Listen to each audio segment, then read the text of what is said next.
சங்கீதம் 77:19 உமது வழி கடலிலும் உமது பாதைகள் திரண்ட தண்ணீர்களிலும் இருந்தது.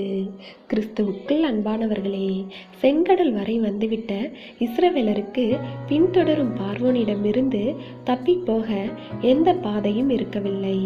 ஆனால் அந்த செங்கடலிலேயே நடந்து செல்லவும் பார்வோனால் வந்த ஆபத்தை கடந்து செல்லவும் தேவனாகிய கர்த்தர் ஒரு புதிய பாதையை தம்முடைய பிள்ளைகளுக்காக உருவாக்கினார்.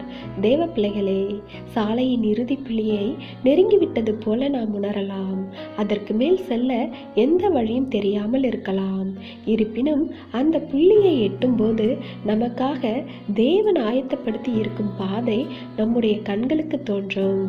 ஆம், தேவனிடத்தில் உண்மையும் உறுதியுமான விசுவாசம் வைத்திருப்போருக்கு என்றுமே பயணத்தை தொடர்ந்து செல்ல ஒரு வழி ஆயத்தமாகவே இருக்கும். அதற்கு நாம் செல்கின்ற பாதையின் இறுதி புள்ளி வரை செல்ல வேண்டும். அப்பொழுதுதான் தேவன் நமக்கு உண்டு பண்ணி வைத்திருக்கும் பாதை தெளிவாக புலப்படும். தேவன் நமக்கு முதலில் அந்த பாதையை காட்ட மாட்டார்.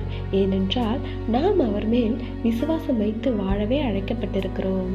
ஆம், தரிசித்து அல்ல, விசுவாசித்து நடக்கவே அழைக்கப்பட்டிருக்கிறோம் என்பதை உணர்ந்தவர்களாய் அழைக்கப்பட்ட அழைப்புக்கு பாத்திரவன்களாய் நடக்க வேண்டும். அப்பொழுது நமக்கான பாதையை தேவன் வெளிப்படுத்தி வழி நடத்துவார். தேவனுடைய கிருபையும் இரக்கமும் உங்கள் அனைவரோடும் இருப்பதாக. ஆமேன்.